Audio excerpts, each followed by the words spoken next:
ഈ വാർത്താ ദിനത്തിലെ പ്രധാന റിപ്പോർട്ടുകളുമായി വാർത്താമഴ ആരംഭിക്കുന്നു. ഞാൻ എസ് വിജയകുമാർ. പാലക്കാട് വാളയാറിൽ ലഹരിയുമായി അമ്മയും മകനും പിടിയിൽ. എറണാകുളം സ്വദേശിയായ അശ്വതി, മകൻ ഷോൺ സണ്ണി, കോഴിക്കോട് സ്വദേശികളായ മൃദുൽ, അശ്വിൻ ലാൽ എന്നിവരാണ് പിടിയിലായത്. ബംഗളൂരുവിൽ നിന്ന് വിൽപ്പനയ്ക്കായി എത്തിച്ച ലഹരി മരുന്നുകളുമായാണ് എക്സൈസ് സംഘം ഇവരെ പിടികൂടിയത്. ഇവര് 4 പേരും ചേർന്ന് ബാംഗ്ലൂർ പോയി, ബാംഗ്ലൂരിൽ നിന്ന് അങ്ങനെ വാങ്ങിട്ട് വിൽപ്പനയ്ക്കായിട്ട് വാങ്ങിട്ട് വരുന്നുണ്ട്. അമ്മ കാരിയറും അതുപോലെ ഉപയോഗിക്കുന്ന ആളും ഒക്കെയാണ്. അമ്മയ്ക്ക് പണ്ട് മുതലേ ഇതുമായിട്ട് കണക്ഷനുള്ള ആളാണ്. അപ്പം പിന്നെ മൃദുലും ഇവരും കൂടെ ചേർന്നിട്ടാണ് ബാംഗ്ലൂർ പോയി സാധനങ്ങൾ പർച്ചേസ് ചെയ്ത് വിൽപ്പനയ്ക്കായിട്ട് കൊണ്ടുവന്നത്. ശ്രീജിത്ത് ശ്രീകുമാരൻ വിവരങ്ങൾ നൽകും പാലക്കാട്ട് നിന്ന്. ശ്രീജിത്ത്, ബംഗളൂരുവിൽ നിന്ന് രാസലഹരി വാങ്ങുക, അത് വാളയാർ വഴിയൊക്കെ കേരളത്തിലേക്ക് എത്തിക്കുക, കേരളത്തിൽ വിവിധയിടങ്ങളിൽ വിതരണം ചെയ്യുക, അങ്ങനെ ഒരു വലിയ സംഘത്തിലെ കണ്ണികളാണോ ഈ അമ്മയും മകനും ഉൾപ്പെടുന്ന ഇപ്പോൾ വാളയാറിൽ പിടിയിലായ ഈ സംഘം?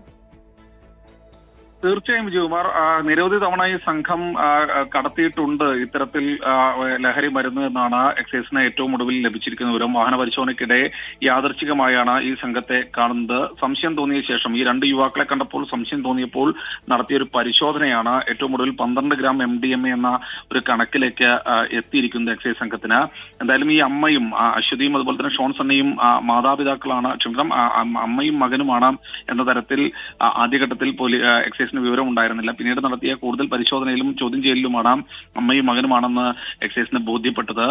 ഷോൺ സണ്ണി ആദ്യമായിട്ടാണ് ഇത്തരത്തിൽ തങ്ങളോടൊപ്പം വരുന്നത് എന്ന് പറഞ്ഞിട്ടുണ്ട്. എന്തായാലും 18 വയസ്സ് പൂർത്തിയായിട്ടുണ്ട് ഷോൺ സണ്ണിക്ക്.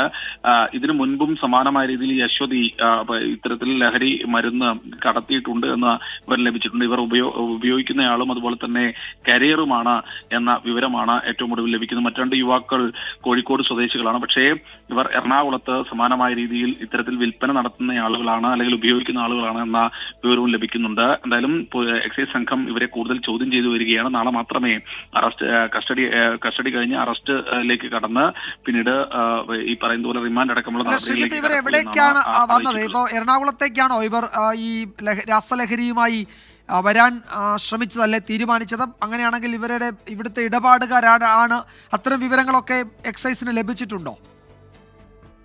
പ്രാഥമികമായ വിവരമാണ് എറണാകുളത്തേക്ക് മാത്രമാണ് കടത്താൻ ശ്രമിച്ചത് എന്നൊരു വിവരം ലഭിക്കുന്നുണ്ട്. ഇവരുടെ ഇടപാടുകാരെ കുറിച്ചും പ്രാഥമികമായ വിവരം ലഭിച്ചിട്ടുണ്ട്. ഇതിനു മുൻപും സമാനമായ രീതിയിൽ ഈ അശ്വതി എന്ന യുവതി ഇത് കടത്തിയിട്ടുണ്ട്. പക്ഷേ ഈ ചെറുപ്പക്കാരനെ, 18 വയസ്സുള്ള ഈ മകനെ ആദ്യമായിട്ടാണ് ഇതിന് ഉപയോഗിക്കുന്നതെന്നും പറയുന്നുണ്ട്. ബാംഗ്ലൂരുവിലേക്ക് 4 ദിവസം മുൻപാണ് ഈ സംഘം പോയത് എന്നൊരു വിവരവും എക്സൈസിന് ലഭിച്ചിട്ടുണ്ട്. എന്തായാലും കൂടുതൽ ചോദ്യം ചെയ്യലുകൾ നടക്കുകയാണ്. നാളെ കൂടുതൽ ഒരുപക്ഷെ ഈ വിഷയത്തിൽ കൂടുതൽ അറസ്റ്റുകൾ നടക്കുമെന്ന് തന്നെയാണ് നമ്മൾ മനസ്സിലാക്കുന്നത്. വിജയകുമാർ, യെസ്, അമ്മയും മകനും സുഹൃത്തുക്കളും അടങ്ങുന്ന ഒരു സംഘത്തെയാണ് വാളയാറിൽ എക്സൈസ് പിടികൂടിയത്. വിശദമായി ചോദ്യം ചെയ്യുകയാണ്. എവിടേക്കാണ് അവർ കൊണ്ടുവന്നത്, രാസലഹരിയുടെ ഇടപാടുകാർ ആരൊക്കെയാണ് എന്നതിൻ്റെയൊക്കെ കൂടുതൽ വിവരങ്ങൾ വരാനിരിക്കുന്നതേ ഉള്ളൂ. ശ്രീജിത്ത് ശ്രീകുമാരനാണ് വിശദാംശങ്ങൾ നൽകിയത്. കോഴിക്കോട് ബാലുശ്ശേരി പാനായിൽ മകൻ അച്ഛനെ വെട്ടിക്കൊലപ്പെടുത്തി. ചാണറയിൽ അശോകനാണ് മരിച്ചത്. സംഭവത്തിൽ മകൻ സുധീഷിനെ പോലീസ് കസ്റ്റഡിയിലെടുത്തു. ഷഹദ് റഹ്മാൻ വിവരങ്ങൾ നൽകും കോഴിക്കോട്ട്. ഷഹദ്, വീണ്ടും ഒരു നടുക്കുന്ന കൊലപാതക വാർത്ത, എന്താണ് സംഭവിച്ചത് ഷഹദ്? വിജയകുമാർ, അല്പസമയം മുൻപാണ് ഈ സംഭവം നാട്ടുകാരുടെയും പോലീസിന്റെയും ശ്രദ്ധയിൽപ്പെടുന്നത്. അതായത് ഏകദേശം 8 മണിയോട് അടുക്കുന്ന ഘട്ടത്തിൽ നിലവിൽ ഇപ്പോൾ പോലീസിന്റെ ഒരു അനുമാനം എന്നുള്ളത് ഈ മരണം സംഭവിച്ചത് കുറച്ച് നേരത്തെ സംഭവിച്ചിട്ടുണ്ട്. പക്ഷേ ഈ വീട്ടിൽ ഇന്ന് ലൈറ്റ് കാണാതായപ്പോൾ പ്രദേശത്തുള്ള ആളുകൾ ആ പരിസരത്തേക്ക് പോയി നോക്കിയതാണ്. ആ ഘട്ടത്തിൽ ഇരുട് മൂടിക്കിടക്കുകയായിരുന്നു. തുടർന്ന് നടത്തിയ അന്വേഷണത്തിലാണ് ഇത്തരത്തിൽ ഈ മരിച്ചിട്ടുള്ള അശോകൻ വെട്ടേറ്റ് നിലത്ത് കിടക്കുന്ന ഒരു സാഹചര്യം ഉണ്ടായിട്ടുണ്ടായിരുന്നത്. തുടർന്ന് ഉടൻ തന്നെ പോലീസിൽ വിവരം അറിയിക്കുകയായിരുന്നു. കോഴിക്കോട് ബാലുശ്ശേരി പനായിലാണ് ഈ സംഭവം നടക്കുന്നത്. ഇതിൽ എടുത്തു പറയേണ്ട ഒരു കാര്യം, ഈ മകൻ മാനസിക വെല്ലുവിളി നേരിടുന്ന യുവാവാണ് എന്നുള്ളതാണ്. മകന്റെ പേര് സുധീഷ്, 45 വയസ്സ് എന്നുള്ളതാണ് ഇപ്പോൾ പോലീസ് നമ്മെ അറിയിച്ചിട്ടുള്ളത്. ഞാൻ നേരത്തെ സൂചിപ്പിച്ചതുപോലെ തന്നെ വീട്ടിൽ വെട്ടം കണ്ടില്ല. തുടർന്ന് നടത്തിയ അന്വേഷണത്തിലാണ് ഈ സംഭവം ഉള്ളത് എന്നുള്ളതാണ്. നിലവിൽ ഇപ്പോൾ ഈ യുവാവ് അല്ലെങ്കിൽ ഈ മകനെ, സുധീഷിനെ ഇപ്പോൾ പോലീസ് കസ്റ്റഡിയിൽ എടുത്തിട്ടുണ്ട്. ബാലുശ്ശേരി ടൗണിൽ നിന്നുമാണ് ഈ പ്രതിയെ കസ്റ്റഡിയിൽ എടുത്തിട്ടുണ്ടായിരുന്നത്. ഇതിൽ ഏറ്റവും വേദന ജനിപ്പിക്കുന്ന മറ്റൊരു കാര്യം എന്ന് പറയുന്നത്, ഇവർക്ക് 2 ആൺമക്കളാണ്. ഈ 2 ആൺമക്കൾക്കും ഇത്തരത്തിൽ ഈ മാനസികമായിട്ട് ചില ബുദ്ധിമുട്ടുകളൊക്കെ ഉണ്ട്. 10 വർഷം മുൻപ് ഈ ഇന്ന് മരിച്ചിട്ടുള്ള അശോകന്റെ ഭാര്യയെ മൂത്ത മകൻ സമാനമായ രീതിയിൽ കൊലപ്പെടുത്തിയിട്ടുണ്ടായിരുന്നു. അന്ന് ഈ മകൻ ആത്മഹത്യ ചെയ്യുകയും ചെയ്തിട്ടുണ്ടായിരുന്നു തൊട്ടുപുറകെ. ഇപ്പോൾ കുറച്ച് വർഷങ്ങൾക്കിപ്പുറം ഇപ്പോൾ അച്ഛനെ ഈ ഇളയ മകൻ കൊലപ്പെടുത്തുകയാണ് ഉണ്ടായിട്ടുള്ളത്. തുടർന്ന് ബാലുശ്ശേരി ടൗണിലേക്ക് പോവുകയായിരുന്നു. പിന്നീട് പോലീസ് നടത്തിയും അതുപോലെ തന്നെ നാട്ടുകാരും നടത്തിയ അന്വേഷണത്തിലാണ് ഈ പ്രതിയെ പിടികൂടിയിട്ടുള്ളത്. നിലവിൽ പോലീസിന്റെ കസ്റ്റഡിയിലാണ് ഈ മകൻ എന്നുള്ളതാണ് നമുക്ക് ലഭ്യമായിട്ടുള്ള വിവരം. ഇയാൾക്ക് ഈ മരിച്ചിട്ടുള്ള അശോകൻ എന്ന് പറയുന്ന വ്യക്തിക്ക് ഈ ബീഡി ഇതാക്കുന്ന ജോലിയായിരുന്നു. അപ്പോൾ സ്വാഭാവികമായിട്ടും ആ മേഖലയിൽ ഇത്തരത്തിൽ ബീഡിയൊക്കെ വാങ്ങാൻ ആളുകൾ വരാറുണ്ട്. അങ്ങനെ ഇന്ന് അവിടെ വെളിച്ചമൊന്നും കണ്ടില്ല. അതുപോലെ തന്നെ പുറത്തേക്ക് ബഹളമോ അല്ലെങ്കിൽ ഇദ്ദേഹം പുറത്തേക്ക് ഇറങ്ങുന്നതായിട്ടൊന്നും കണ്ടില്ല. അങ്ങനെ നടത്തിയ പരിശോധനയിലാണ് ഇത്തരത്തിൽ ഈ മൃതദേഹം കണ്ടെത്തിയത് എന്നുള്ളതാണ്. അല്പസമയം മുൻപായിരുന്നു. എന്തായാലും പോലീസൊക്കെ ഇപ്പോൾ സംഭവ സ്ഥലത്തേക്ക് എത്തിയിട്ടുണ്ട്. ഇനി മൃതദേഹം അല്ലെങ്കിൽ അതിന്റെ ഇൻക്വസ്റ്റ് നടപടികളൊക്കെ നാളെ ആയിരിക്കും നടക്കുക എന്നുള്ളതാണ് നമുക്ക് ഇപ്പോൾ ലഭ്യമാകുന്ന വിവരം. തുടർന്ന് ആശുപത്രിയിലേക്ക് മാറ്റും എന്നുള്ള വിവരവും നമുക്ക് ഇപ്പോൾ ബാലുശ്ശേരിയിൽ നിന്നും ലഭ്യമാകുന്നുണ്ട്. വിജയകുമാർ.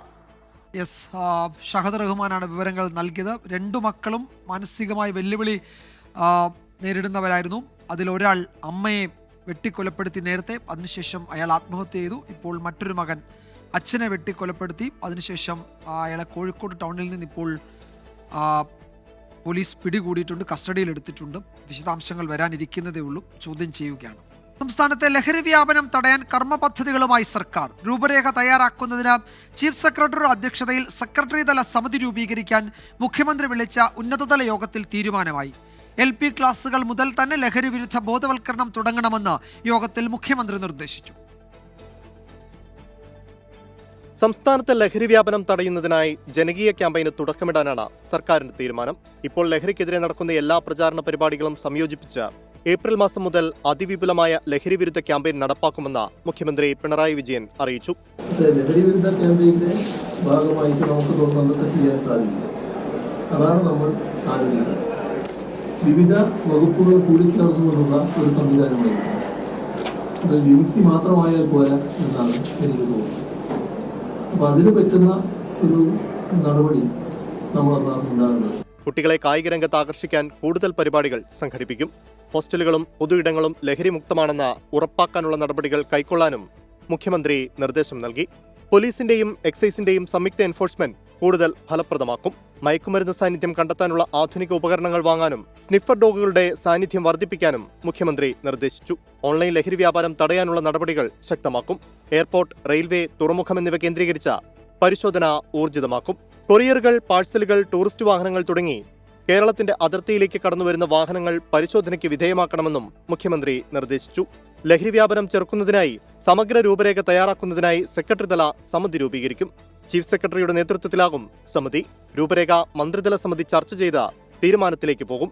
ഈ മാസം 30-ന് വിദഗ്ധരുടെയും വിദ്യാർത്ഥി യുവജന സംഘടനകളുടെയും സിനിമാ, സാംസ്കാരിക, മാധ്യമ മേഖലകളിലെ സംഘടനകളുടെയും അധ്യാപക രക്ഷകർത്താ സംഘടനകളുടെയും യോഗവും നടക്കും. 24 തിരുവനന്തപുരം. കളമശ്ശേരി പോളിടെക്നിക്കിലെ കഞ്ചാവ് വേട്ടയിൽ സാങ്കേതിക സർവകലാശാല വിഭാഗം റിപ്പോർട്ട് നൽകി. കോളേജ് ഹോസ്റ്റലിലേക്ക് പുറത്തുനിന്ന് ആർക്കും എളുപ്പത്തിൽ കയറാമെന്നാണ് കണ്ടെത്തൽ. കഞ്ചാവ് വാങ്ങാൻ പണം നൽകിയ വിദ്യാർത്ഥികളെ സാക്ഷികളാക്കാനും അന്വേഷണ സംഘം തീരുമാനിച്ചു. സാങ്കേതിക സർവകലാശാല വിഭാഗം ജോയിന്റ് ഡയറക്ടർ കോളേജിലെത്തിയാണ് അന്വേഷണം നടത്തിയത്. അധ്യാപകരുടെയും പ്രതികളായ വിദ്യാർത്ഥികളുടെയും മൊഴിയെടുത്തു. റിപ്പോർട്ട് ഉന്നത വിദ്യാഭ്യാസ ഡയറക്ടർക്ക് കൈമാറി. കോളേജ് ഹോസ്റ്റലിലേക്ക് പുറത്തുനിന്ന് ആർക്കും എളുപ്പത്തിൽ കയറാമെന്നതാണ് പ്രധാന കണ്ടെത്തൽ. കോളേജിലെ ലഹരി ഉപയോഗത്തെക്കുറിച്ച് 1.5 മാസം മുൻപ് ഉന്നത വിദ്യാഭ്യാസ വകുപ്പിന് പരാതി നൽകിയിരുന്നതായും കോളേജ് അധികൃതർ അറിയിച്ചു. കോളേജിന്റെ ആഭ്യന്തര അന്വേഷണം പുരോഗമിക്കുകയാണ്. 2 ഇതര സംസ്ഥാനക്കാരടക്കം 6 പേരാണ് ഇതുവരെ അറസ്റ്റിലായത്. കേസിൽ പ്രതികളായ മലയാളികളെ കസ്റ്റഡിയിൽ വാങ്ങി ചോദ്യം ചെയ്യും. ഹോസ്റ്റലിലേക്ക് കഞ്ചാവ് എത്തിക്കാൻ പിടിയിലായ അനുരാജിന് പണം നൽകിയ വിദ്യാർത്ഥികളെ സാക്ഷികളാക്കും. പലരുടെയും മൊഴി രേഖപ്പെടുത്തിയിട്ടുണ്ട്. അന്തർ സംസ്ഥാന ലഹരി മാഫിയയെ കേന്ദ്രീകരിച്ചുള്ള അന്വേഷണം പുരോഗമിക്കുകയാണ്. വിഷ്ണു സുരേഷ്, 24 കൊച്ചി. SKN40 കേരള യാത്രയുടെ ആലപ്പുഴ ജില്ലയിലെ പര്യടനം പൂർത്തിയായി. ജില്ലയിൽ ഉടനീളം ഊഷ്മള സ്വീകരണമാണ് യാത്രയ്ക്ക് ലഭിച്ചത്. ലഹരി വിരുദ്ധ സന്ദേശം ഉറപ്പിച്ച് യാത്ര കോട്ടയം ജില്ലയിലേക്ക് പ്രവേശിച്ചു. മാവേലിക്കരയിൽ നിന്ന് ആരംഭിച്ച പര്യടനം തുറവൂരിൽ സമാപിച്ചപ്പോൾ ലഹരി വിരുദ്ധ സന്ദേശയാത്രയുടെ ഭാഗമായത് ആയിരക്കണക്കിന് ആളുകൾ.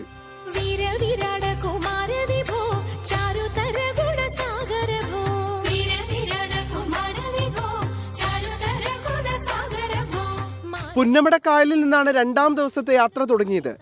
സ്കൂൾ കോളേജ് വിദ്യാർത്ഥികളും വിവിധ സംഘടനകളും പൊതുജനങ്ങളും യാത്രയ്ക്ക് ഹൃദ്യമായ സ്വീകരണം നൽകി.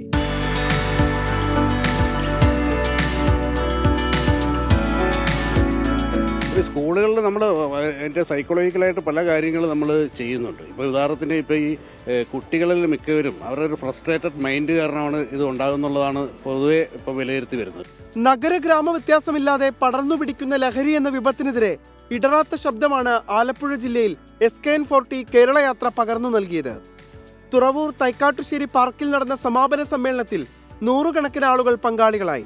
നമ്മൾ ഒന്നിച്ചൊരു കടൽ പോലെ, ഒന്നിച്ചൊരു അലകടൽ പോലെ, ഒരു ജനസാഗരം പോലെ നമ്മൾ ഒഴുകി നമ്മുടെ നാട്ടിലെ സമാധാനം കെടുത്തുന്നവൻ്റെ മുഖം നമ്മൾ നോക്കില്ല എന്നൊരു തിരിച്ചറിവ് നമുക്കുണ്ടെങ്കിൽ സർക്കാരിനും പൊതുജനങ്ങൾക്കും പ്രതിപക്ഷത്തിനും എല്ലാം കക്ഷി രാഷ്ട്രീയം നോക്കാതെ ഇക്കാര്യത്തിൽ ഇടപെട്ടേ മതിയാകൂ. സമാപന സമ്മേളനത്തോടെ കേരള യാത്ര കോട്ടയം ജില്ലയിലേക്ക് പ്രവേശിച്ചു.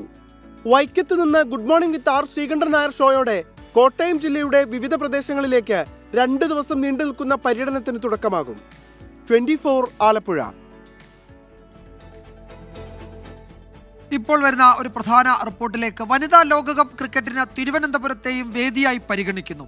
സെപ്റ്റംബറിൽ തുടങ്ങുന്ന ടൂർണമെന്റിലെ 5 വേദികളിൽ ഒന്നാണ് തിരുവനന്തപുരം കാര്യവട്ടം സ്പോർട്സ് ഹബിനെ ആ നിലയിലാണ് പരിഗണിക്കുന്നത്.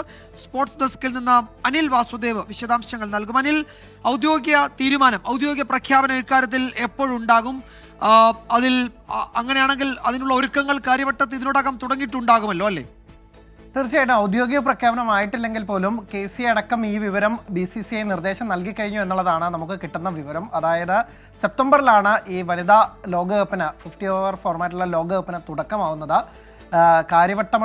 തിരുവനന്തപുരം കാര്യവട്ടമടക്കമുള്ള 5 വേദികളെയാണ് ഈ ലോകകപ്പിനെ പരിഗണിക്കുന്നത്. ആകെ 8 ടൂർണമെൻറ്റുകളുള്ള ഈ ടൂർണമെൻറ്റിലെ ഒരു പൂളിലെ മൊത്തം മത്സരങ്ങൾ തിരുവനന്തപുരത്ത് നടക്കുമെന്നുള്ളതാണ്. ഏകദേശം 5 മത്സരങ്ങളെങ്കിലും തിരുവനന്തപുരത്ത് നിന്ന് കിട്ടും എന്നുള്ളതാണ് ഇപ്പോൾ പുറത്തു വരുന്ന റിപ്പോർട്ടുകൾ. അങ്ങനെയെങ്കിൽ കേരളത്തിലേക്ക് ലോകകപ്പ് ആവേശം വരുന്നു എന്നുള്ളതാണ് ഏറ്റവും പ്രധാനപ്പെട്ട കാര്യം. കേരള ക്രിക്കറ്റിനെ സംബന്ധിച്ചിടത്തോളം വലിയ സന്തോഷം നൽകുന്ന ഒരു കാര്യമാണ്. സമീപകാലത്ത് രഞ്ജി ക്രിക്കറ്റിലൊക്കെ തന്നെ വലിയ നേട്ടം കാഴ്ചവെച്ചതിന് പിന്നാലെ ഇങ്ങനെയൊരു ക്രിക്കറ്റിൽ മറ്റ് ഒരു തരത്തിൽ കൂടി കേരളത്തിന് വലിയ സന്തോഷം നൽകുന്ന കാര്യമാണ് ഇപ്പോൾ വേദിയായി തിരുവനന്തപുരത്തെ കൂടി പരിഗണിക്കുന്നു എന്നുള്ളത്.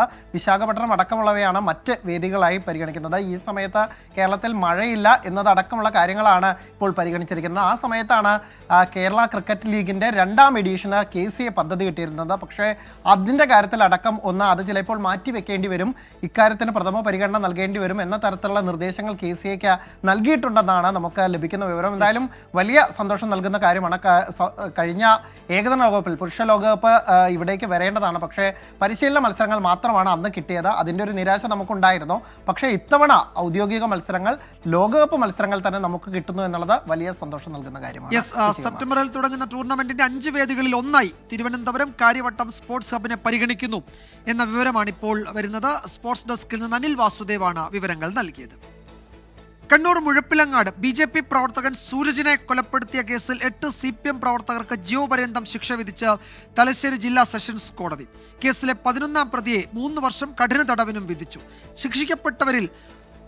ശിക്ഷിക്കപ്പെട്ടവർക്കായി അപ്പീൽ നൽകുമെന്ന് CPM കണ്ണൂർ ജില്ലാ സെക്രട്ടറി MV ജയരാജൻ പറഞ്ഞു. കൊലപാതകം നടന്നു 19 വർഷത്തിന് ശേഷമാണ് കേസിൽ തലശ്ശേരി കോടതി വിധി പറഞ്ഞത്. TP വധക്കേസ് പ്രതി TK രജീഷ്, മുഖ്യമന്ത്രിയുടെ പ്രസ് സെക്രട്ടറി PM മനോജിന്റെ സഹോദരൻ മനോരാജ്, CPIM പ്രവർത്തകരായ NB യോഗേഷ്, K ഷംജിത്ത്, സജീവൻ ഉൾപ്പെടെ കൃത്യത്തിൽ നേരിട്ട് പങ്കെടുത്ത 5 പേർ. ഗൂഢാലോചന കുറ്റം തെളിഞ്ഞ CPIM മുൻ ലോക്കൽ സെക്രട്ടറി പ്രഭാകരൻ ഉൾപ്പെടെ മറ്റു 3 പ്രതികൾ. ആകെ 8 പേർക്കാണ് ജീവപര്യന്തം. പ്രതികളെ ഒളിവിൽ കഴിയാൻ സഹായിച്ച 11ാം പ്രതി പ്രദീപിന് 3 വർഷം കഠിന തടവും 25,000 രൂപ പിഴയുമാണ് ശിക്ഷ. വിധിയെ പ്രോസിക്യൂഷൻ സ്വാഗതം ചെയ്തു. പിഴ സംഖ്യ സൂരജിന്റെ ബന്ധുക്കൾക്ക് നൽകണമെന്നാണ് കോടതി ഉത്തരവായിരിക്കുന്നത്. അത് കൂടാതെ ലീഗൽ സർവീസസ് അതോറിറ്റിയോട് ബന്ധപ്പെട്ട മരണപ്പെട്ട സൂരജിന് നഷ്ടപരിഹാരം നൽകാനും കോടതിയുടെ ഉത്തരവിലുണ്ട്. 20 വർഷത്തെ നിയമപോരാട്ടത്തിന് ശേഷം മരണപ്പെട്ടയാൾക്ക് നീതി കിട്ടി എന്നതിൽ വളരെ സന്തോഷമുണ്ട്. കോടതിക്ക് മുന്നിൽ മുദ്രാവാക്യം വിളിയോടെയാണ് പ്രതികളെ CPIM പ്രവർത്തകർ അഭിവാദ്യം ചെയ്തത്.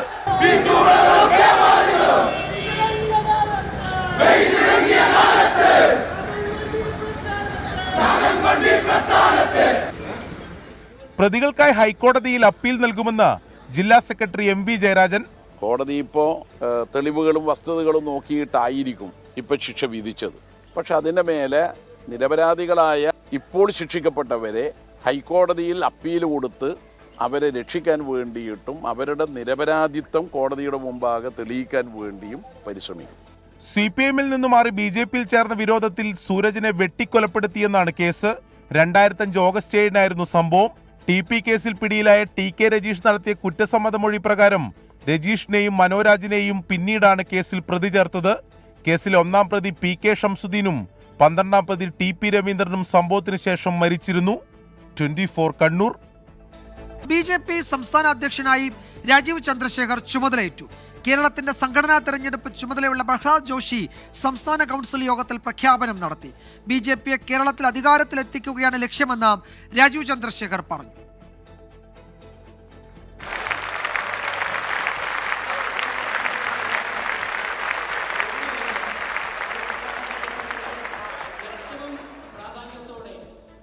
തിരുവനന്തപുരത്ത് ചേർന്ന സംസ്ഥാന കൗൺസിൽ യോഗത്തിലാണ് രാജീവ് ചന്ദ്രശേഖറിനെ സംസ്ഥാന അധ്യക്ഷനായി പ്രഖ്യാപിച്ചത്. ഏകകണ്ഠമായാണ് അധ്യക്ഷനെ തെരഞ്ഞെടുത്തതെന്നും കേരളത്തിൽ BJP വലിയ മുന്നേറ്റം നടത്തുമെന്നും സംഘടനാ തെരഞ്ഞെടുപ്പിന്റെ ചുമതലയുള്ള പ്രഹ്ലാദ് ജോഷി.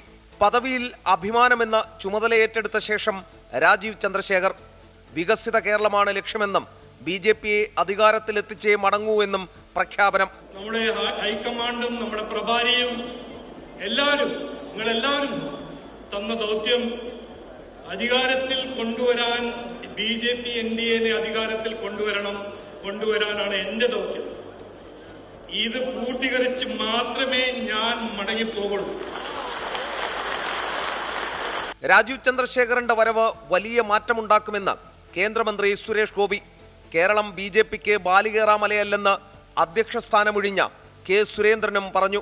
നമ്മൾ കേരളം മൊത്തം ഭാരതത്തിന് വേണ്ടി, ശ്രീ നരേന്ദ്രമോദിക്ക് വേണ്ടി, അമിത്ഷാജിക്ക് വേണ്ടി, നിർമ്മലാ സീതാരാമന് വേണ്ടി, ശ്രീ രാജ്നാഥ് സിംഗിന് വേണ്ടി നമ്മൾ കേരളം മൊത്തം ഇങ്ങെടുക്കുവാൻ പോവുകയാണെന്ന് ആഞ്ഞടിച്ച് പ്രഖ്യാപിക്കണം. ഈ നിമിഷം ആ ഊർജം കൊണ്ട് നമുക്ക് നേട്ടങ്ങൾ കൊയ്തെടുക്കുവാനും സാധിക്കണം. കേരളം BJPക്ക് ബാലികേറ മലയാണെന്നാണ് ഇതുവരെ ഉണ്ടായിരുന്ന പ്രതീതി. എന്നാൽ കഴിഞ്ഞ 10 വർഷത്തിനിടയിൽ കേരളത്തിൽ ഇത് ബാലികേറ മലയല്ല, ഇവിടെയും കേരളത്തിലും BJPക്ക് സ്ഥാനമുണ്ട് എന്ന് തെളിയിക്കാൻ കഴിഞ്ഞ 10 വർഷത്തെ 15 വർഷത്തെ നമ്മുടെ അനുഭവം നമ്മുടെ മുമ്പിലുണ്ട്. അതേസമയം പുതിയ നായകനൊപ്പം കോർ കമ്മിറ്റിയിലും സംസ്ഥാന സമിതിയിലും അഴിച്ചുപണി വരും. ജില്ലാ സംസ്ഥാന ഭാരവാഹിത്വത്തിൽ സീനിയർ നേതാക്കൾക്കൊപ്പം യുവജനങ്ങൾക്കും കൂടുതൽ പ്രാതിനിധ്യം ലഭിക്കും. മുതിർന്ന നേതാക്കളായ ശോഭാ സുരേന്ദ്രൻ, V. മുരളീധരൻ, K. സുരേന്ദ്രൻ എന്നിവരുടെ പദവി ദേശീയ നേതൃത്വം തീരുമാനിക്കും. ദൈനംദിന പ്രവർത്തനങ്ങൾ കൈകാര്യം ചെയ്യാൻ ജൂണോടെ പുതിയ സംഘടനാ സെക്രട്ടറിയെ നിയോഗിച്ചേക്കും. തദ്ദേശ തെരഞ്ഞെടുപ്പാണ് രാജീവ് ചന്ദ്രശേഖറിന് മുന്നിലെ ആദ്യ വെല്ലുവിളി. S. ശ്രീകാന്ത്, 24, തിരുവനന്തപുരം. കേരളത്തിൽ ഒരു മാറ്റം കൊണ്ടുവരികയാണ് തന്റെ ലക്ഷ്യമെന്ന് BJP സംസ്ഥാന അധ്യക്ഷൻ രാജീവ് ചന്ദ്രശേഖർ 24-നോട് പറഞ്ഞു. വികസനത്തിന്റെ സന്ദേശം എല്ലായിടത്തും എത്തിച്ചു മാറ്റം കൊണ്ടുവരും. എല്ലാവരെയും ഒരുമിച്ച് കൊണ്ടുപോകുന്ന ടീമായിരിക്കും ഉണ്ടാവുകയെന്നും അദ്ദേഹം പറഞ്ഞു. BJPന്റെ ടീം ഉണ്ടാവും. അത് എൻ്റെ ടീമാണോ വേറെ ആരുടെ ടീമോ അങ്ങനെ ഒരു ടീമുമില്ല. ഒരു ടീം ഉണ്ടാവും. ആ ടീമിൽ ഞങ്ങളുടെ ലീഡർഷിപ്പ് ടീമും എല്ലാവരും ഇരുന്ന് തീരുമാനിച്ച് കൂടെ കൊണ്ടുപോകുന്ന ഒരു ടീമായിരിക്കും. അതിൽ പുതിയ ടീമോ പഴയ ടീമോ ഒന്നും ഉണ്ടാവും. അങ്ങനെ ഐഡിയോളജിക്കൽ ഒരു ലക്ഷ്യം, ഒരു ദൗത്യം എന്ന് പറയുന്നത് ഇവിടെ മാറ്റം കൊണ്ടുവരാൻ, നമ്മുടെ കേരളത്തിനെ ഒരു പുതിയ ട്രജക്ടറിയിൽ, ഒരു വികസിത കേരളത്തിൻ്റെ ട്രജക്ടറിയിൽ ഇടാനാണ്. ദേശീയ കൗൺസിൽ അംഗങ്ങളായി 30 പേരെ പ്രഖ്യാപിച്ച് BJP. PC George, Padmaja Venugopal, KS Radhakrishnan, P. Sudheer, Shobha Surendran, C. Krishnakumar തുടങ്ങിയവർ ദേശീയ കൗൺസിലെ അംഗങ്ങളായി കേരളത്തിൽ തെരഞ്ഞെടുക്കപ്പെട്ടു. സംസ്ഥാന പ്രസിഡന്റ് തെരഞ്ഞെടുപ്പിനൊപ്പം ദേശീയ കൗൺസിലിലേക്കും നാമനിർദ്ദേശ പത്രിക സ്വീകരിച്ചിരുന്നു. 30 പേരാണ് പത്രിക നൽകിയതെന്നും എല്ലാവരെയും തെരഞ്ഞെടുത്തതായി വരണാധികാരി അഡ്വക്കേറ്റ് നാരായണൻ നമ്പൂതിരി അറിയിച്ചു.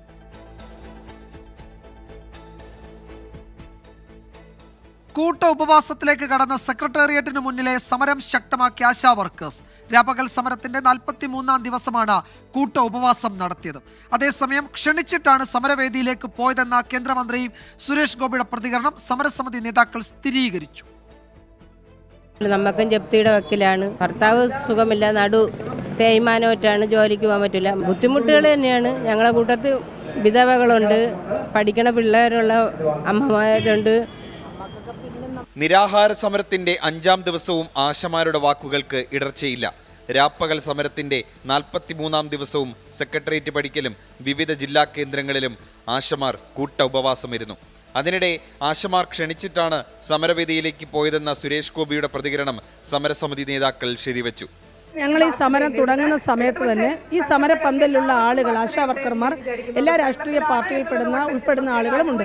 അപ്പോൾ ഓരോ ആശാവർക്കർമാരും അവരവരെ കാണാൻ പറ്റുന്ന നേതാക്കളെ പോയി കാണുകയും സമരപന്തലിൽ ക്ഷണിക്കുകയും ഈ സമരത്തോടൊപ്പം നിൽക്കുകയും ചെയ്യണമെന്ന് ആവശ്യപ്പെട്ടിരുന്നു. അതിൻ്റെ ഭാഗമായി ചില ആശാവർക്കർമാർ അവർ തന്നെ എഴുതി തയ്യാറാക്കിയ ഒരു നിവേദനം, നമ്മളുടെ ഡിമാൻഡുകൾ വെച്ചുകൊണ്ട് ഒരു എഴുതി തയ്യാറാക്കിയ ഒരു നിവേദനവുമായി സുരേഷ് ഗോപിയുടെ വീട്ടിൽ പോയി കണ്ടിരുന്നു, അവരെ ക്ഷണിച്ചിരുന്നു. ഇന്നലെ ഇതുമായി ബന്ധപ്പെട്ട് സുരേഷ് ഗോപി നടത്തിയ പ്രതികരണം ഇങ്ങനെയായിരുന്നു. അവരുടെ അടുത്തേക്ക് ചെന്നത് എൻ്റെ വീട്ടിൽ വന്ന് എന്നെ ക്ഷണിച്ചിട്ട് തന്നെയാണ് ഞാൻ ചെന്നത്. ഒന്ന് വരണം, ഞങ്ങളെ അവിടെ വന്നൊന്ന് അഡ്രസ്സ് ചെയ്യണമെന്ന് പറഞ്ഞിട്ട് തന്നെയാണ് അന്ന് ഞാൻ യാത്ര തിരിക്കുകയായിരുന്നു. ഞാൻ പറഞ്ഞു തിരിച്ച് എത്തുന്ന ദിവസം ഞാൻ വരാമെന്ന് പറഞ്ഞു ചെന്നു. ഐക്യദാർഢ്യം പ്രഖ്യാപിച്ച് സമരവേദിയിലെത്തിയ BJP നേതാവ് AP അബ്ദുള്ളക്കുട്ടി സംസ്ഥാന സർക്കാരിനെ കുറ്റപ്പെടുത്തി. കേന്ദ്ര പദ്ധതികളുടെ പേര് വയ്ക്കാത്തതാണ് ഫണ്ട് നൽകാത്തതിന് കാരണമെന്നാണ് അബ്ദുള്ളക്കുട്ടിയുടെ വാദം. ആരോഗ്യവകുപ്പ് സംസ്ഥാനത്തിന്റെ നിയന്ത്രണത്തിലുള്ള ഒരു ഡിപ്പാർട്ട്മെന്റാണ്. അതുകൊണ്ട് തന്നെ സംസ്ഥാനമാണെങ്കിൽ മുഖ്യമായ ഇടപെടലും മുഖ്യമായ തീരുമാനം എടുക്കേണ്ടത്. നമ്മൾ കണ്ടു, സിക്കിമിൽ ഇവരെ തൊഴിലാളികളായി അംഗീകരിച്ചിരിക്കുന്നു. കർണാടകത്തിൽ ഇവരുടെ ഓണറേറിയം 10,000 വർദ്ധിപ്പിച്ചിരിക്കുന്നു. സ്വാഭാവികമായും സംസ്ഥാന ഗവൺമെൻറ് വിഷയം തന്നെയാണ്. എന്നിരുന്നാലും കേന്ദ്ര ഗവൺമെൻറ് ആരോഗ്യ ഹെൽത്ത് മിഷൻ്റെ ഭാഗമായിട്ട് എല്ലാ സപ്പോർട്ടും കൊടുക്കും. 24 തിരുവനന്തപുരം. അതിനിടെ ആശാവർക്കേഴ്സ് സമരത്തിലെ SUCI സാന്നിധ്യത്തെ ചൊല്ലി നിയമസഭയിൽ ചർച്ച. ആശാവർക്കേഴ്സിന്റെ സമരത്തിൽ തീർക്കാൻ പറ്റാത്ത മുദ്രാവാക്യങ്ങൾ ഉയർത്തുന്ന SUCI കമ്മ്യൂണിസം പഠിപ്പിക്കുകയാണെന്ന് ഭരണപക്ഷം വിമർശിച്ചു. ന്യായമായ സമരമായതുകൊണ്ടാണ് ആശാ സമരത്തെ പിന്തുണയ്ക്കുന്നത് എന്ന് മറുപടി നൽകിയ പ്രതിപക്ഷം രാഷ്ട്രീയ മാറ്റം ഉണ്ടായാൽ പരിഹാരമുണ്ടാക്കുമെന്നും പ്രഖ്യാപിച്ചു. ബജറ്റിന്റെ ഭാഗമായുള്ള ധനവിനിയോഗ ബില്ലിന്മേലുള്ള ചർച്ചയിൽ ആശാവർക്കർമാരുടെ സമരം ഒളിഞ്ഞും തെളിഞ്ഞും കടന്നുവന്നു. ആശാ സമരത്തിന് പ്രതിപക്ഷം നൽകുന്ന പിന്തുണ അംഗീകരിച്ച് നൽകാൻ ഭരണപക്ഷം തയ്യാറല്ല. SUCI കേരളത്തിലെ കമ്മ്യൂണിസ്റ്റ് പാർട്ടിയെ കമ്മ്യൂണിസം പഠിപ്പിക്കാൻ വേണ്ടി വരികയാണ്. തീർക്കാൻ പറ്റാത്ത മുദ്രാവാക്യങ്ങൾ ഉയർത്തി ഒരു ഗവൺമെന്റിനെ, കേന്ദ്ര ഗവൺമെന്റ് ചെയ്യേണ്ട ഒരു കാര്യം ആ സമരത്തിന്റെ പ്രധാന കണ്ടന്റ് എന്താണ് സർ? വർദ്ധിപ്പിക്കാത്തതാണോ? സമരത്തിന് പിന്തുണ നൽകാനുള്ള കാരണം വിശദീകരിച്ച് പ്രതിപക്ഷം മറുപടി നൽകി. അപ്പോൾ തൊഴിലാളികൾക്ക് വേണ്ടി ദേശീയ തലത്തിൽ എല്ലാവരും ഒരുമിച്ച് നിന്നുകൊണ്ടാണ് ഇപ്പോൾ അങ്ങ് പറഞ്ഞ BJP സർക്കാരിൻ്റെ തൊഴിൽ നയത്തിനെതിരായിട്ട് പോരാടുന്നത്. ഇപ്പോൾ പാവപ്പെട്ട തൊഴിലാളികൾ സമരം ചെയ്യുമ്പോൾ അവരുടെ ഒരു സംഘടന സമരം ചെയ്തു, ന്യായമാണ് എന്ന് തോന്നിയപ്പോൾ, അത് ശരിയായ ഒരു ആവശ്യമാണ് എന്ന് തോന്നിയപ്പോൾ ഞങ്ങളതിന് പിന്തുണ കൊടുത്തു. ദേശീയ തലത്തിൽ ഒപ്പമാണെങ്കിലും കേന്ദ്ര തൊഴിലാളി യൂണിയനുകൾ സ്വീകരിക്കുന്ന സമീപനമല്ല SUCI കേരളത്തിൽ സ്വീകരിക്കുന്നതെന്ന് ഭരണപക്ഷം തിരിച്ചടിച്ചു. ഇടതുപക്ഷ ട്രേഡ് യൂണിയനുകളും INTUC ഉൾപ്പെടെയുള്ള ട്രേഡ് യൂണിയൻ സംഘടനകളും ഈ അഖിലേന്ത്യാ സമരത്തിലുണ്ട്. ആ അഖിലേന്ത്യാ സമരത്തിൽ ഉന്നയിച്ച ഡിമാൻഡും ഇവിടെ അവർ ഉന്നയിക്കുന്ന ഡിമാൻഡും വ്യത്യസ്തമാണ്. CPIM തൊഴിലാളി വർഗത്തെ മറന്ന് കമ്മ്യൂണിസ്റ്റ് പാർട്ടി മധ്യവർഗത്തിനൊപ്പം പോയതുകൊണ്ടാണ് ആശാവർക്കർമാരുടെ സമരം തീർക്കാത്തതെന്ന് പ്രതിപക്ഷവും മറുപടി നൽകി. ഇവിടെ കേരളത്തിൽ ഒരു രാഷ്ട്രീയ മാറ്റമുണ്ടായാൽ ആശാ വർക്കേഴ്സ് ചെയ്യുന്ന ആ സമരത്തിന് ഫലമുണ്ടാകും. അവരുടെ പ്രശ്നങ്ങൾ ഞങ്ങൾ പരിഹരിക്കുകയും ചെയ്യും. കേന്ദ്രം അർഹമായ വിഹിതം നൽകിയാൽ ആശമാർക്ക് ആനുകൂല്യം വർദ്ധിപ്പിക്കുന്നതിന് തടസ്സമില്ലെന്ന് ധനമന്ത്രി KN ബാലഗോപാലും പ്രതികരിച്ചു. 24 തിരുവനന്തപുരം. ഡോക്ടർ ജോസഫ് മാർ ഗ്രിഗോറിയോസിനെ യാക്കോബായ സഭയുടെ പുതിയ കാതോലിക്കയായി നാളെ വാഴിക്കും.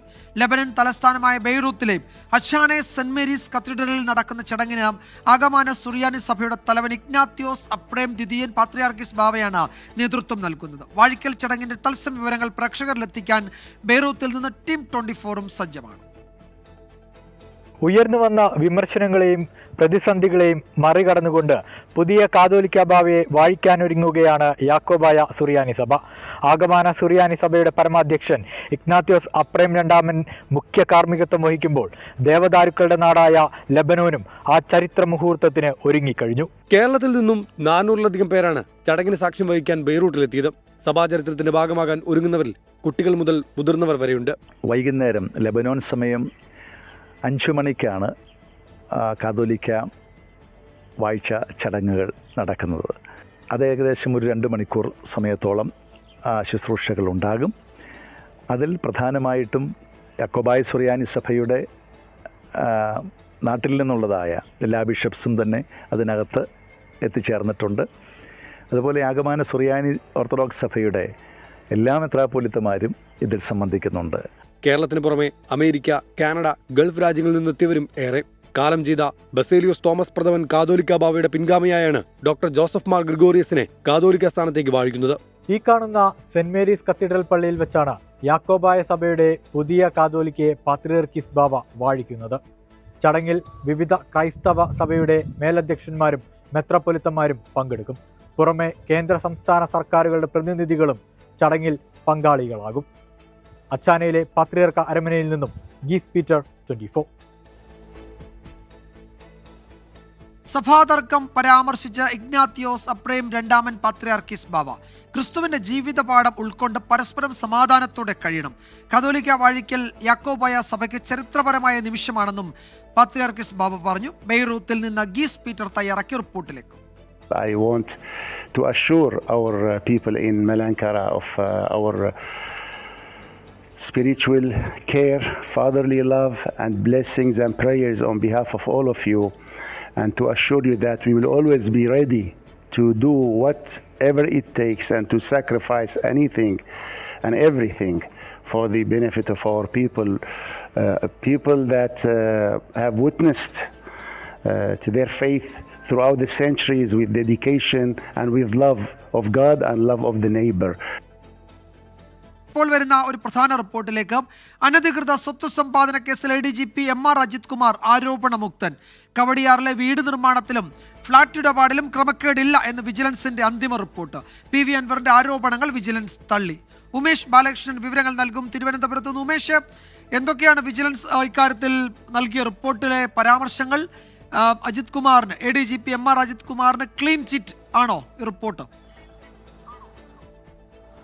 വിജയകുമാർ നേരത്തെ തന്നെ ആദ്യഘട്ടത്തിൽ ഒരു റിപ്പോർട്ട് വിജിലൻസ് സമർപ്പിച്ചിരുന്നു. എന്നാൽ അതും ക്ലീൻ ചിറ്റ് നൽകിക്കൊണ്ടായിരുന്നു ആ റിപ്പോർട്ട്. ആ റിപ്പോർട്ട് വിജിലൻസ് ഡയറക്ടർ കൂടുതൽ പരിശോധനയ്ക്ക് വേണ്ടി വീണ്ടും തിരിച്ചു സമർപ്പിച്ചു. അതിന്റെ അടിസ്ഥാനത്തിലാണ് ഇപ്പോൾ അന്തിമ റിപ്പോർട്ട് സമർപ്പിച്ചിരിക്കുന്നത്. പ്രധാനമായും 3 ആരോപണങ്ങളാണ് MR അജിത് കുമാറിനെതിരെ അനധികൃത സ്വത്ത് സമ്പാദനവുമായി ബന്ധപ്പെട്ട് PV അൻവർ MLA ഉന്നയിച്ചത്. ആ 3 ആരോപണങ്ങളാണ് ഈ അന്വേഷണ പരിധിയിൽ വന്നത്. ഒന്ന്, കവടിയാർ കൊട്ടാരത്തിന് സമീപത്തുള്ള ഭൂമിയിൽ കൊട്ടാര സമാനമായ ഒരു വീട് വെക്കുന്നു, അത്തരത്തിൽ വലിയ കോടികൾ വിലയുള്ള ഭൂമി വാങ്ങി വീട് വെക്കുന്നു എന്നുള്ളതായിരുന്നു ഒരു ആരോപണം. എന്നാൽ ആ ആരോപണത്തിൽ കഴമ്പില്ല എന്ന് കണ്ടെത്തിയിരിക്കുന്നു. അതായത് ആ ഭൂമി നേരത്തെ തന്നെ വാങ്ങിയതാണ്. ഒപ്പം ഈ വീട് വെക്കാനുള്ള തുക ലോൺ എടുത്താണ് ഇപ്പോൾ വീട് വെക്കുന്നത് എന്നും കണ്ടെത്തിയിട്ടുണ്ട്. മറ്റൊരു ആരോപണം, കവടിയാർ തന്നെയുള്ള ഒരു ഫ്ളാറ്റ് അത് 2016 ഫെബ്രുവരിയിൽ വാങ്ങുകയും ഫെബ്രുവരിയിൽ തന്നെ മറിച്ചു വിൽക്കുകയും ചെയ്തു. വാങ്ങുമ്പോൾ 30 ലക്ഷവും വിൽക്കുമ്പോൾ 60 ലക്ഷം രൂപയുമാണ് 10 ദിവസം കൊണ്ട് ഈ MR അജിത് കുമാറിന്റെ ഇടപാടിലുണ്ടായത്. അത് കള്ളപ്പണ വെളുപ്പിക്കലിന് വേണ്ടിയുള്ള ഇടപാടാണ് എന്നായിരുന്നു മറ്റൊരു ആരോപണം. ഈ ആരോപണവും വിജിലൻസ് തള്ളുകയാണ്. അത് നേരത്തെ തന്നെ ഉറപ്പിച്ച ശേഷം പിന്നീട് രജിസ്റ്റർ ചെയ്തതാണ് എന്നുള്ളതാണ് വിജിലൻസ് കണ്ടെത്തിയിരിക്കുന്നത്. ഇതുകൂടാതെ MR അജിത് കുമാറിന്റെ ബന്ധുക്കളുടെ പേരിൽ, അടുത്ത ബന്ധുക്കളുടെ പേരിൽ വലിയ രീതിയിൽ ഭൂമി ഇടപാടുകളും പണം സമ്പാദിച്ചിട്ടുണ്ട് എന്നുള്ള ആരോപണങ്ങളും ഉയർന്നിരുന്നു. ആ ആരോപണങ്ങളും വിജിലൻസ് തള്ളി. എന്തായാലും അന്തിമ റിപ്പോർട്ട് വിജിലൻസ് ഡയറക്ടർ ഇപ്പോൾ സർക്കാരിന് കൈമാറിയിട്ടുണ്ട്. വിജയകുമാർ. മുണ്ടക്കൈ ചൂരൽമല പുനരധിവാസ പദ്ധതിയുമായി സർക്കാരിന് മുന്നോട്ട് പോകാമെന്ന് ഹൈക്കോടതി. ഭൂമി ഏറ്റെടുക്കുന്നത് സ്റ്റേ ചെയ്യണമെന്ന എസ്റ്റേറ്റുകളുടെ ആവശ്യം കോടതി അംഗീകരിച്ചില്ല. എൽസ്റ്റൺ ഹാരിസൺ എസ്റ്റേറ്റുകൾ നൽകിയ അപ്പീലുകൾ കോടതി തീർപ്പാക്കി. ഭൂമി ഏറ്റെടുക്കൽ നടപടിക്ക് പലപ്പോഴും പ്രതിസന്ധിയായത് എസ്റ്റേറ്റ് ഉടമകളുടെ നിലപാടുകളായിരുന്നു. ഹൈക്കോടതി ഉത്തരവോടെ സർക്കാരിന് മുന്നിൽ പ്രതിസന്ധികൾ അകലുകയാണ്. എൽസ്റ്റൺ എസ്റ്റേറ്റ് ഏറ്റെടുക്കാനുള്ള നഷ്ടപരിഹാര തുക 26 കോടി രൂപ സർക്കാർ ഉടൻ കെട്ടിവെക്കണം എന്ന് ഹൈക്കോടതി ആവശ്യപ്പെട്ടു. നഷ്ടപരിഹാര തുക സ്വീകരിക്കാൻ ഹൈക്കോടതി രജിസ്ട്രാർക്ക് ഡിവിഷൻ ബെഞ്ച് നിർദ്ദേശവും നൽകി. ഇത് കെട്ടിവെക്കുന്നതോടെ എൽസ്റ്റൺ എസ്റ്റേറ്റ് ഭൂമിയുടെ കൈവശാവകാശം സർക്കാരിന് ലഭിക്കും. പുനരധിവാസ പദ്ധതിയുടെ ഉദ്ഘാടന നടപടികളുമായി സർക്കാരിന് മുന്നോട്ട് പോകാമെന്ന് നിർദ്ദേശിച്ച ഹൈക്കോടതി ഡിവിഷൻ ബെഞ്ച് പുനരധിവാസ പദ്ധതി സമയബന്ധിതമായി തീർപ്പാക്കണമെന്നും വ്യക്തമാക്കി.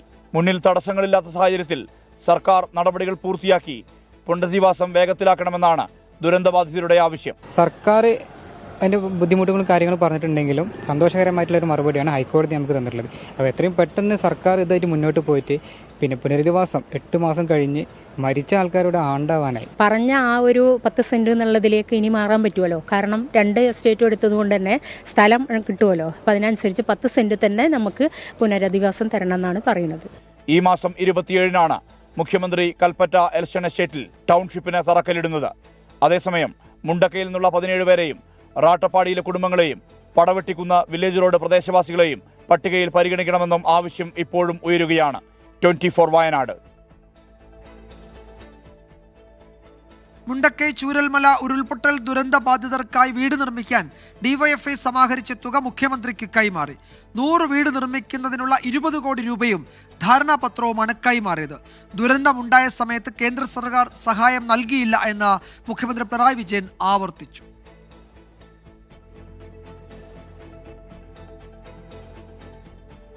മുണ്ടക്കൈ പുനരധിവാസത്തിന് സമ്മതപത്രം നൽകിയത് 235 ഗുണഭോക്താക്കൾ. 242 പേരാണ് ആദ്യഘട്ട പട്ടികയിലുള്ളത്. രണ്ടാം ഘട്ട A-B പട്ടികയിൽ ഉൾപ്പെട്ടവരുടെ സമ്മതപത്രം നാളെ മുതൽ സ്വീകരിക്കും. ക്ഷേത്രങ്ങളിലെ ആന എഴുന്നള്ളിപ്പ് പരിമിതപ്പെടുത്തണമെന്ന് തിരുവിതാംകൂർ ദേവസ്വം ബോർഡ്. ഒഴിവാക്കാൻ കഴിയാത്ത ഉത്സവങ്ങളിൽ മാത്രം ആനയെ ഉപയോഗിക്കണമെന്ന് തിരുവിതാംകൂർ ദേവസ്വം ബോർഡും തന്ത്രിമാരും ചേർന്ന് നടത്തിയ യോഗത്തിൽ നിർദ്ദേശമുയർന്നു. അതേസമയം ക്ഷേത്രങ്ങളിലെ ആന എഴുന്നള്ളിപ്പുകൾ ഏകപക്ഷീയമായി നിർത്താൻ പാടില്ല എന്ന് തന്ത്രി സമാജം നിലപാടെടുത്തു. ക്ഷേത്ര എഴുന്നള്ളിപ്പിനിടെ അപകടങ്ങൾ കൂടുന്ന പശ്ചാത്തലത്തിലായിരുന്നു തിരുവിതാംകൂർ ദേവസ്വം ബോർഡ് ആസ്ഥാനത്ത് പ്രത്യേക യോഗം ചേർന്നത്. ഏകപക്ഷീയമായി എഴുന്നള്ളിപ്പുകൾ നിർത്താൻ പാടില്ലെന്ന് പറഞ്ഞ തന്ത്രി സമാജം ചില നിർദ്ദേശങ്ങൾ മുന്നോട്ട് വച്ചിരുന്നു. 15 വർഷം മുമ്പ് തുടങ്ങിയ ആന എഴുന്നള്ളിപ്പ് ചടങ്ങുകൾ ആചാരപരമല്ലെങ്കിൽ നിർത്തലാക്കണം. പുതുതായി എഴുന്നള്ളിപ്പ് തുടങ്ങുന്നവർക്ക് കർശന വ്യവസ്ഥയോടെ ഉചിതമായിടത്ത് മാത്രം അനുവദിക്കുക. ഒരു ആന വേണ്ട സ്ഥലത്ത് 9 ആനയെ ഉപയോഗിക്കുന്ന സാഹചര്യമുണ്ട്. ഒഴിവാക്കാൻ കഴിയാത്ത ഉത്സവങ്ങളിൽ മാത്രം ആനയെ ഉപയോഗിക്കണമെന്നും തന്ത്രി സമാജം പറഞ്ഞു. തന്ത്രിമാരുടെ അഭിപ്രായം കൂടി കണക്കിലെടുത്താണ് ക്ഷേത്രങ്ങളിൽ ആന എഴുന്നള്ളിപ്പ് പരിമിതപ്പെടുത്തണമെന്ന നിർദ്ദേശം ബോർഡ് മുന്നോട്ട് വെച്ചത്. എഴുന്നള്ളിപ്പിന്റെ ദൈർഘ്യം കുറയ്ക്കണമെന്നും മറ്റിടങ്ങളിൽ ദേവവാഹനങ്ങൾ ആനയ്ക്ക് പകരമായി ഉപയോഗിക്കാമെന്നും ദേവസ്വം ബോർഡ് നിർദ്ദേശിച്ചു. സംസ്ഥാനത്തെ മറ്റ് ദേവസ്വങ്ങളുമായി ചർച്ച ചെയ്ത ശേഷം നിർദ്ദേശങ്ങൾ സർക്കാരിന് കൈമാറും.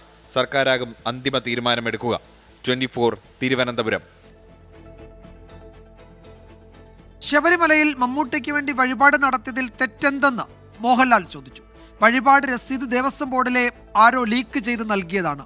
ഒരാൾക്ക് വേണ്ടി പ്രാർത്ഥിക്കുന്നത് വ്യക്തിപരമായ കാര്യമാണെന്നും മമ്മൂട്ടിയുടെ ആരോഗ്യത്തിൽ ആശങ്കപ്പെടാനില്ല എന്നും മോഹൻലാൽ പറഞ്ഞു. மம்முட்டி சாருக்கு உடல் நலம் தேரணும் அப்படின்னு நீங்க பிரார்த்தனை பண்ணியிருக்கீங்க.